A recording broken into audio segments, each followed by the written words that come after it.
ओम शांति। आज मीठी मीठी श्री बाबा ब्रह्मा के तन द्वारा कहते हैं, मीठे मीठे बच्चे, बाबा हमें कहते हैं एक बाप से सर्व संबंधों का रस लेना है। परमात्मा को भक्ति मार्ग में लोग कहते हैं ना, भगवान से सर्व संबंध निभाओ। परंतु अगर किसी को भी भगवान से सर्व संबंध निभाने की समझ हो, अभ्यास हो और परमात्मा को अगर सर्व संबंधी से मान के चलता हो ना, तो कोई भी किसी के शरीर छोड़ने पर कभी दुखी परेशान नहीं होगा, कभी भी अपने को अकेला नहीं महसूस करेगा। शरीर छोड़ना क्या, कभी कोई साथ देता है, कभी नहीं देता, कभी कोई होते हैं नहीं होते, वो आत्मा कभी भी अपने को अकेला नहीं अनुभव करेगी।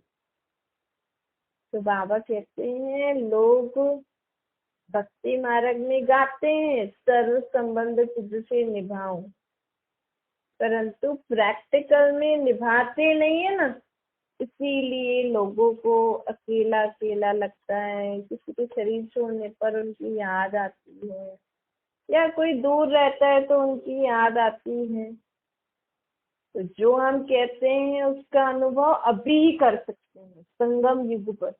संगम युग पे हमने अपने संस्कार बना लिए ना, तो ये भक्ति मार्ग में भी काम आएगा। फिर हमें कभी भी अकेला नहीं लगेगा। बाबा को अपना बाप, माँ, भाई, बहन, साजन, टीचर, सतगुरु, फ्रेंड, धोबी भी। जब आप जो काम करो ना, कभी कभी किसी को लगता है ना, अरे मुझे अकेले को सब कुछ काम करना पड़ता है, आप बाबा को हेल्पर भी मान सकते हैं। भगवान को आप हेल्पर के रूप में भी इस संबंध से भी याद कर सकते हो कि भगवान मेरा मददगार, मेरा हेल्पर है, मेरा धोबी है, मेरा ड्राइवर है, मेरा कुक है। ऐसे ऐसे बाबा को हर संबंध से याद करोगे ना, मेरे डॉक्टर हैं, तो आपको कभी किसी की कमी महसूस नहीं होगी। किसी को होता है ना, घर का काम खुद करना पड़ता है तो सोचते हैं मुझे सारा काम खुद करना पड़ता है। आप क्यों कर रहे हो खुद? जब बोला है सर्व संबंध तुझसे निभाऊं, तो बुलाओ अपने उस संबंधी को, याद करो। ऐसे ऐसे तो परमात्मा की ऐसी मदद मिलती है, आप रोज सारा काम भी करोगे लेकिन आपको लगेगा ही नहीं कि मैंने कुछ किया, ऐसा लगेगा कि उन्होंने कराया मेरी। क्योंकि उनके पास शरीर नहीं है ना, पर शक्ति है उनके पास। वो हमारी आत्मा में शक्ति भरेंगी और हमारी आत्मा शरीर से ऐसे काम करेगी, हमें लगेगा ही नहीं मैंने सब कुछ किया। ऐसे कभी कभी लगता है, कभी कभी लगता है ना किसी को कि अगर भगवान हमारी, हम बोलते हैं भगवान की मदद होती है ना, तो लोग सोचते हैं कि ये तो मेरे से किसी ने कराया, मैंने तो कुछ नहीं किया। तो परमात्मा हमें शक्ति देते हैं, वो निराकार है ना, उसके पास शरीर नहीं है, लेकिन वो अपनी शक्तियों से हमारी मदद करते हैं। तो क्या होता है फिर, लोग ना फिर देहधारियों में बुद्धि अटक जाती। देने वाला वो निराकार हमारी आत्मा को दे रहा है, लेकिन लोग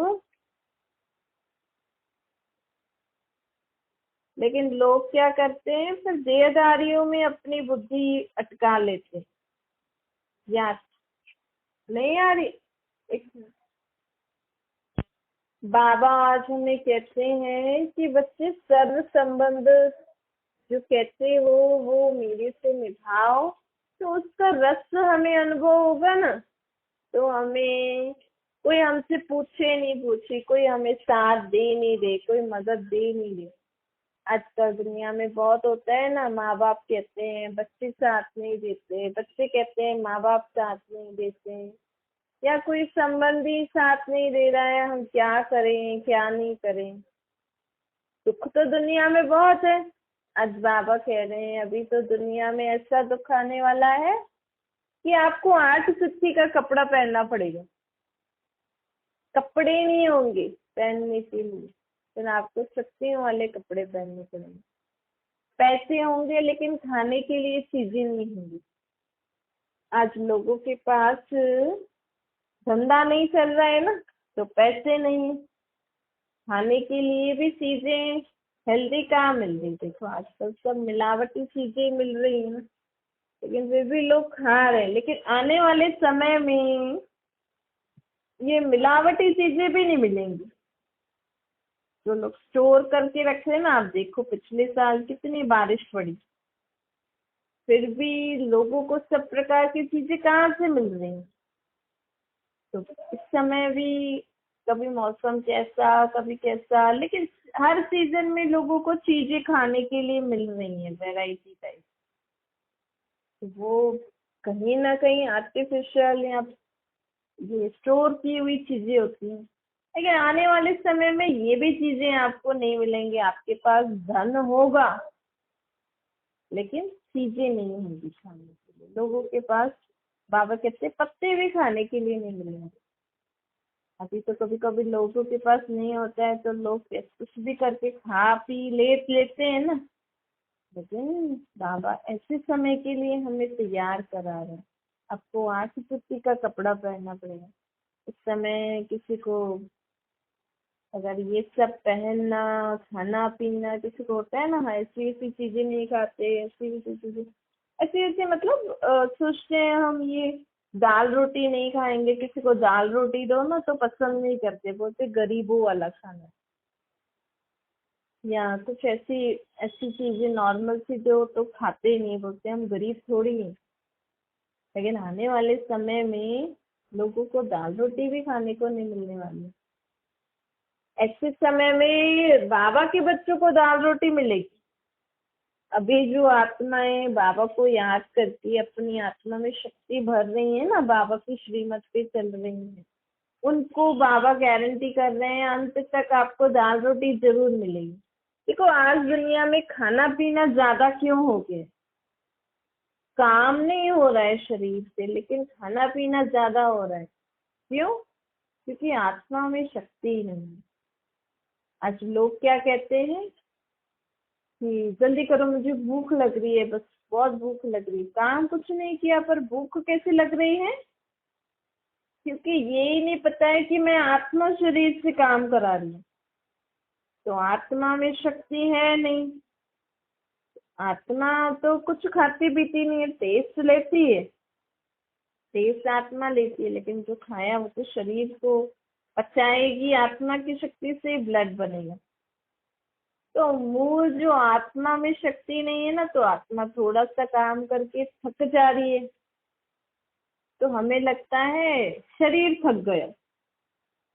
फिर शरीर को खाना खिलाओ पिलाओ पिलाओ तो शरीर में बोलेंगे हाँ अब ताकत आ गई, फिर काम करो, फिर थक जाते हैं। तो सत्युग में हमारी आत्मा में शक्ति थी, त्रेता में भी थी, द्वापर में भी थी। अब कलयुग अंत में आते आते जो मेन सोर्स सोल है उसकी हम एनर्जी कहाँ वेस्ट कर रहे हैं? ज्यादा सोचने में, ज्यादा सोचने में एनर्जी वेस्ट कर रहे हैं। तो आत्मा जो शरीर को चला रही थी चलाती है, उसकी एनर्जी तो हमने सोचने में इधर उधर बात करने में वेस्ट कर दी। तो थकती कौन है? आत्मा थकी है। शरीर में भोजन है जो हमने खाया है वो भी डाइजेस्ट नहीं हुआ है, उससे हमारा सारा दिन चल सकता है। लेकिन जो मेन आत्मा है वो तो थक गई तो उससे हो नहीं रहा है। सोचते हैं शरीर को चाहिए तो शरीर को खिला पिला के, तो फिर ज्यादा खिलाएंगे तो फिर बीमारियां भी होती है ना। अभी हम लोग किसी चीज को ज्यादा दे देंगे तो फिर वो तो खराब हो जाती है, इसलिए दुनिया में बीमारियां भी ज्यादा बढ़ती है। फिर हमें ये भी देखना चाहिए ना, भाई हमने खाया, डाइजेस्ट हुआ, इतना हमने वर्कआउट किया। पहले जमाने में लोग सब प्रकार के घर के काम करते थे, मसाले कूटते थे, अनाज बीनते थे, अनाज कूटते, खुद आटा बनाते थे, मसाले खुद बनाते थे, चीजें खुद बनाते थे तो उतना खाना भी था। अब इतना इतना वर्कआउट हो नहीं रहा है तो हमें भोजन भी लाइट करना चाहिए। और कम सोचेंगे ना, कम सोच से कम ज्यादा इधर उधर बात करके आत्मा की शक्ति को भी हम जितना पॉजिटिव वे में यूज करेंगे ना, तो आत्मिक शक्ति से हम अपने शरीर द्वारा कार्य कर सकते हैं और वो भी अच्छे से कर सकते हैं, समझ से कर सकते हैं। तो बाबा आज हमें क्या बोल रहे हैं, बाबा हमें आगे की दुनिया के लिए हमें तैयार कर रहे हैं। बाबा कहते हैं मेरे बच्चों को अंत तक दाल रोटी जरूर मिलेगी, बाप के बच्चों को कोई तकलीफ नहीं होगी। और हमें अभी से अभ्यास हो गया तो ये बाबा को रोज याद करके कर्म करेंगे तो कर्म करते हुए भी आत्मिक शक्ति रहेगी। शरीर को भी हम हल्का फुल्का देना है, भोजन ऐसे नहीं हम भोजन ना दें, भोजन देना है।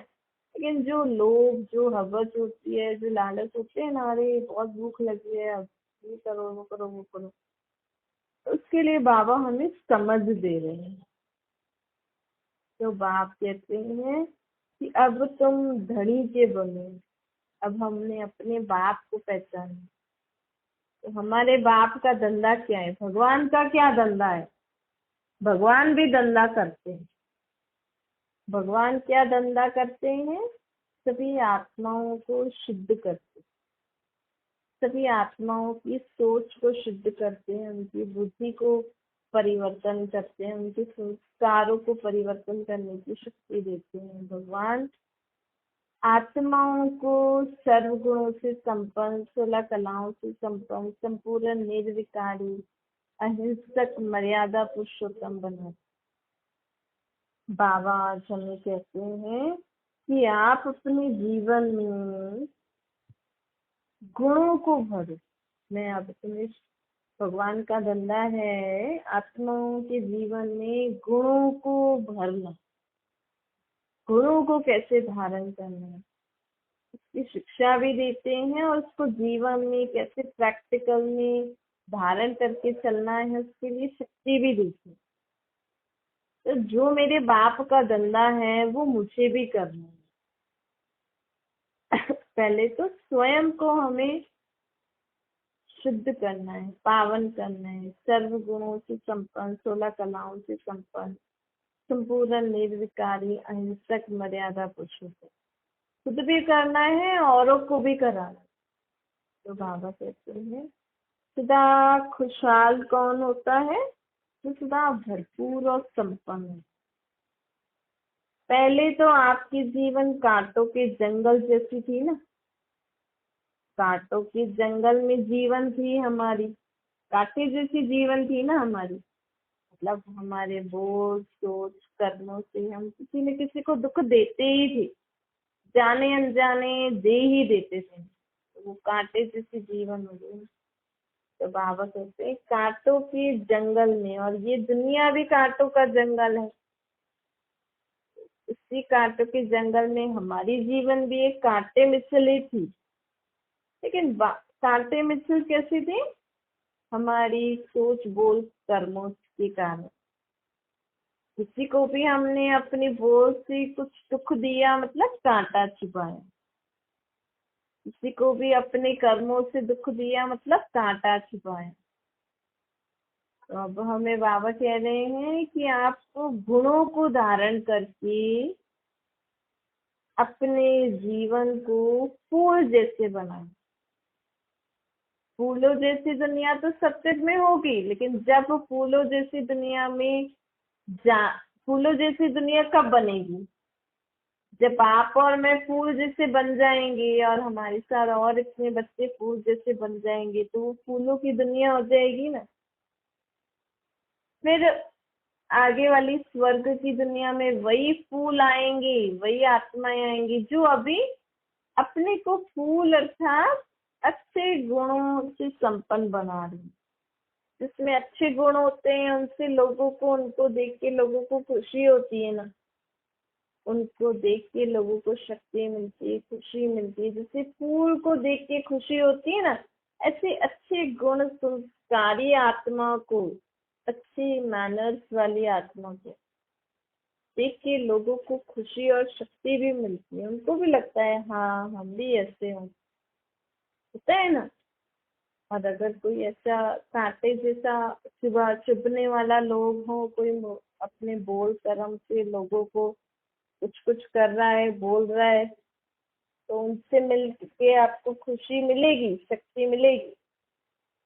तो बाबा कहते हैं जब हमें ऐसे लोगों को देख के ऐसा नहीं होता है, तो आप भी अपने आप को ऐसा बनाओ, सर्वगुणों से संपन्न, 16 कलाओं से संपन्न, संपूर्ण, निर्विकारी, अहिंसक, मर्यादा पुरुषोत्तम। इससे क्या होगा, हमारे जीवन में परिवर्तन आता जाएगा।